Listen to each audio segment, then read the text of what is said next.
now give the floor for 2 minutes to the representative of United Nations Watch. Thank you, Mr. President.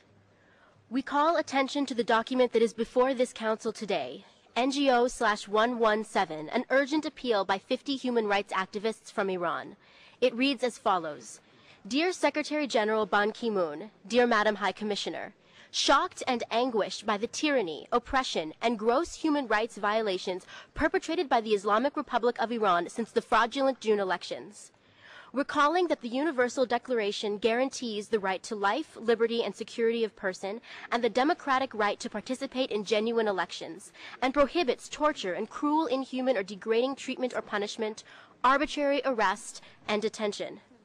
Reiterating the call on 2nd July 2009 by Iranian and international human rights activists for the UN Secretary General to name a personal envoy for Iran to investigate the post-election violence in Iran.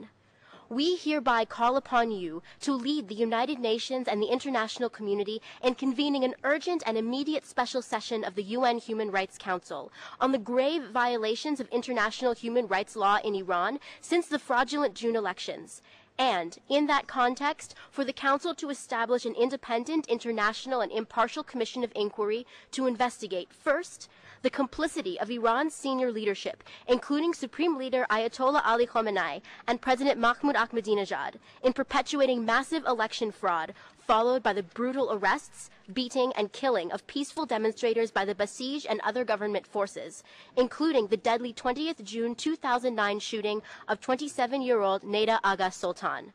Second, the torture and abuse of defendants following their arrest, with credible reports of rape of women and male detainees by security officials. Third, the show trials of more than 100 Iranians designed to delegitimize the mass and peaceful protests following the June elections. We now look to your moral leadership to give hope to the millions seeking human rights, freedom, and justice in Iran. Thank you, Mr. President. Thank you.